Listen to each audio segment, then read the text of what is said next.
इसलिए दोजक बहिष्ट सभी ते देखे, राजपाट के रसिया। पुण्य किए स्वर्ग में, तप किया राज प्राप्त किया, फिर 84 लाख योनियों में, और फिर साथ में नरक के अंदर भी आपको कष्ट उठाना पड़ा। दोजक बहिष्ट सभी ते देखे, राजपाट के रसिया। क्या बताते हैं कि असंग जन्म तन मृत्या होगे, जीवित क्यों ना मरे रे। और 12 मद मैल मठ बोरे, बहुर न दे धरे रे। जीवित कैसे मरना होता है, ये तो एक हार्ड एंड फास्ट रूल है और यूनिवर्सल ट्रूथ है। कति जो है अमिट सत्य है कि प्रत्येक को यहाँ से जाना है, मृत्यु होनी है।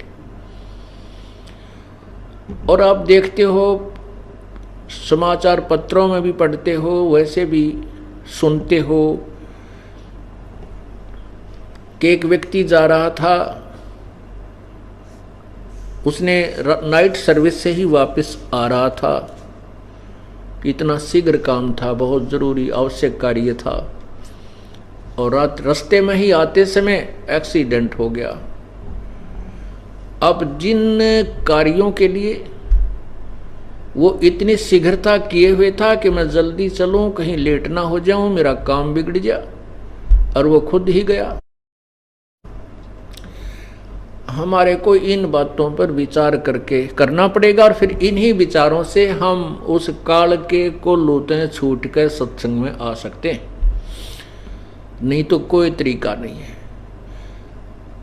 आप घर से इसलिए नहीं चलते कहीं मेरा काम ना बिगड़ जा, कहीं मेरा काम खराब ना हो जाए, मेरा कार्य ना हो जाए, भैंस दूध ना दे, या कि तो और कोई दिक्कत ना हो जाए। परमात्मा कहते हैं कि तुम महीने में 3 दिन तो मर के देख लो। जो हम मरेंगे फिर तो वापस आ ही नहीं सकते, वैसे मरते हैं काल मारेगा जब तो वापस आ ही नहीं सकते, सारा काम रह गया, बिगड़ गया। और हम 3 दिन मर जाएंगे, जीवित मरना है। नो सोच ले हम मर गए और आश्रम की तरफ चल पड़ी, चाहे कितना भी काम खराब हो, चाहे कुछ भी होता है, आप समझिए कि मैं मर चुका हूं। और तीसरा दिन फिर जी जावांगे हम, तो फिर जाकर उन कामों को और जल्दी शीघ्र कर लेंगे, ठीक कर लेंगे, कोई थोड़ा बहुत नुकसान है उसको भी देख लेंगे। और फिर जिसके लिए हम मरते हैं तो वह बात से वो के फिर ठाली बैठेगा। 2 लाला जी लड़े थे, एक बोला तेरा बाट मारूंगा, वो बोला मैं के ठाली बैठूंगा। तो भाई ऐसे भगवान के ठाली बैठेगा। अगर तुम उसके नाम से कुछ करके देखोगे, आत्मा लाओगे, तो वो भी निश्चल नहीं रहेगा, आपको वो करके दिखाएगा, आप सोच भी नहीं सकते। अब तो हम एक लल्लो पत्तों से लगे हुए तब भी इतने काम करने लग रहा है हमारे वो। और यदि हम जिस दिन समर्पण कर देंगे, जीवित मर जाएंगे, फिर देखना। तो कहते असंग जन्म तन मृत्या हो गए, और जीवित क्यों ना मरे रे। और ये 3 दिन की मृत्यु के बाद तो हम फिर घर चले जाएंगे, फिर जीगे, वहां जाकर के जीवित हो गए, अपने काम न फिर कर लेंगे। थोड़ा बहुत बिगड़ भी गया है तो ठीक करेंगे, और परमात्मा के नाम पर अगर बिगड़ता है तो भी हमारे हित में ही होता है। हम इस स्थिति में आ जाना चाहिए कि परमात्मा जो करता है वो कभी गलत नहीं होने करता। यदि हम उसको गलत सोचते हैं तो हमारी बुद्धि जीव वाली है, हम इतना ही सोच सकते हैं। और यदि परमात्मा ही गलत करता है तो फिर ठीक करने वाला इस संसार में है कौन।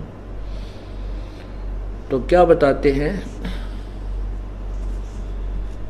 दोजक भीष्ट सभी तो देखे, राजपाट के रसिया। और 3 लोक से तिरपत नाही, 3 लोक भी यदि इस मन को, जीव को दे दे, इसको फिर भी तिरपति नहीं है, इसको फिर भी संतुष्टि नहीं है।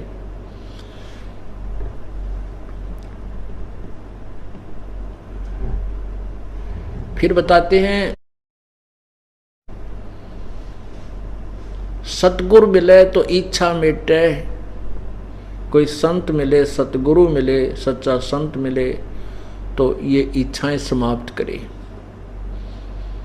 जिसके कारण हम काल के जाल में फंसे रहते हैं। सतगुरु मिले तो इच्छा मिटे, पद मिल पदे समाना, और चल हंसा उस लोक बैठाऊं जो आदि अमर अस्थाना।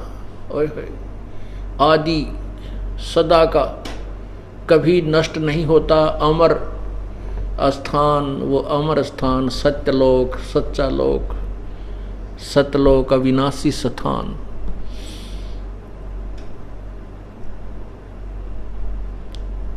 चार मुक्ति जहां चंपी करती माया होरी दासी, दास गरीब अभय पद पर से, वो मिले राम अविनाशी। ओहो, अब क्या बताते हैं,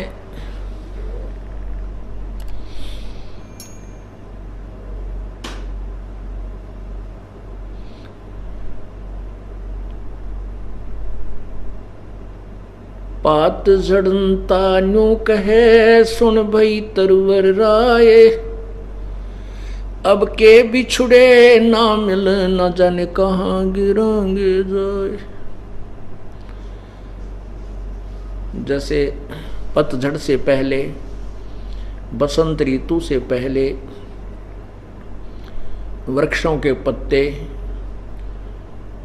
मस्ती मार रहे होते हैं, हवा के साथ फड़फड़ फड़फड़ बड़े आनंद से रह रहे होते हैं। और जब ही बसंत ऋतु आती है,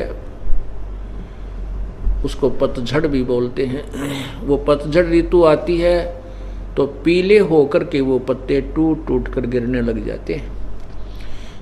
परमात्मा उदाहरण देते हैं कि ये मनुष्य शरीर एक दिन आपका ऐसा जाएगा, और आप जब अपने परिवार को त्याग कर चलोगे तब क्या आपके मन में होगी।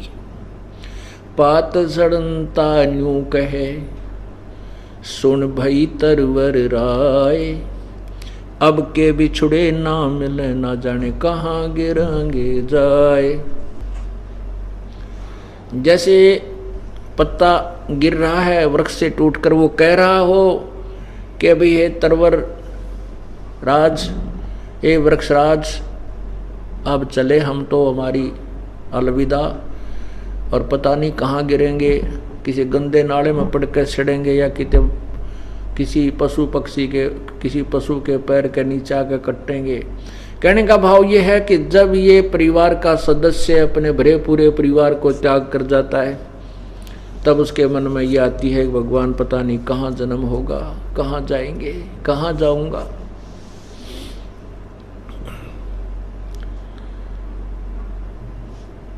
और जाऊंगा तो फिर वहां क्या होगा। परमात्मा कहते हैं कि हिड़की दे दे रोएगी सुरता जब तू चल लेगी अकेली। इस पूरे परिवार को त्याग कर जब तू आत्मा, ये जीव, तू यहाँ से चलेगा, जब पछाड़ खाखा रोएगी, डकरा डकरा कर रोएगी, रोएगा कि मेरा भाई रह गया, मेरी बहन रहेगी, मेरा पति, मेरा पत्नी, मेरी संपत्ति, मेरी कार, मेरी कोठी। भगवान याद दिलाते हैं कि ये झूठे सुख को सुख कहे। ये माया जगदीश की अपनी कहे गंवार, दोजक धक्के खावेगा नाहक बहे बेगार। ये माया तो पूर्ण परमात्मा ने इसकी दी हुई है, इस काल ने तपस्या करके प्राप्त की है, और इसको तू अपनी मान रहा है। ये माया तेरी नहीं, तू अपनी कहे गंवार। जब यहाँ अब तो हम सब कुछ अपना मान रहे हैं, ये मकान मेरा है या कोठी मेरी है, ये कार मेरी है या बेटा मेरा है, बेटी मेरी है। और जब ये शरीर छूट जाता है, जब ले जाना एक आध दिन उठा के सुई ले जाके दिखा दे, अपनी नहीं है। हमारे को यही भूल लगी है, इसी भूल को तोड़ने के लिए परमात्मा, इसी भूल को मिटाने के लिए परमात्मा ये ना जाने कितने वचन सुना। मंगल प्रवचन। अधिक जानकारी के लिए विजिट कीजिए हमारी वेबसाइट www.jagatgururampalji.org। संत रामपाल जी महाराज जी के शुभ आशीर्वाद से पूरे विश्व भर में 500 से भी ज्यादा नाम दीक्षा केंद्र हैं, जिन पर संत रामपाल जी महाराज जी द्वारा ऑनलाइन निशुल्क नाम दीक्षा दी जा रही है। अपने नजदीकी नाम दीक्षा केंद्र का पता करने के लिए संपर्क करें 8222880541।